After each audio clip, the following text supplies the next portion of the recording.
चुनाव में इस्तेमाल होने वाले नोटा यानी नन ऑफ द अबव वाले ऑप्शन को एक नई तरीके से देखने की याचिका दायर की गई है। यह याचिका मोटिवेशनल स्पीकर और राइटर शिव खेड़ा की ओर से दाखिल की गई है। याचिका के मुताबिक किसी सीट में अगर नोटा को किसी भी कैंडिडेट से ज्यादा वोट मिलते हैं तो उस सीट की चुनाव को रद्द कर दिया जाए और फिर से चुनाव कराई जाए। शिव खेड़ा की ओर से वरिष्ठ अधिवक्ता गोपाल शंकर नारायण ने सूरत लोकसभा चुनाव की मौजूदा स्थिति के बारे में जानकारी देते हुए कहा कि सूरत में चूंकि कोई अन्य उम्मीदवार नहीं था, इसलिए सभी को केवल एक ही उम्मीदवार के लिए जाना पड़ा।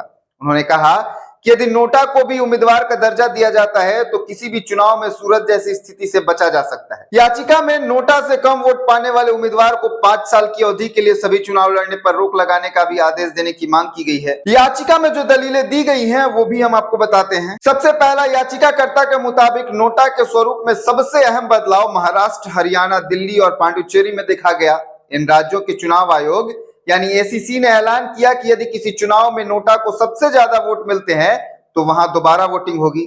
नोटा की शुरुआत के बाद से चुनावी प्रक्रिया में यह पहला बड़ा बदलाव था। दूसरा, राज्य चुनाव आयोग ने नोटिफिकेशन जारी किया जिनमें नोटा को एक काल्पनिक उम्मीदवार बताया। इसमें आमतौर पर कहा गया अगर नोटा को सबसे ज्यादा वोट मिले तो दूसरे नंबर के उम्मीदवार को विजेता घोषित करना नोटा के सिद्धांत और उद्देश्य का उल्लंघन है। तीसरा, सुप्रीम कोर्ट का नोटा लाने का मकसद यह उम्मीद करना था कि इससे चुनाव में मतदाताओं की भागीदारी बढ़ेगी, लेकिन ऐसा लगता है कि ऐसा नहीं हुआ।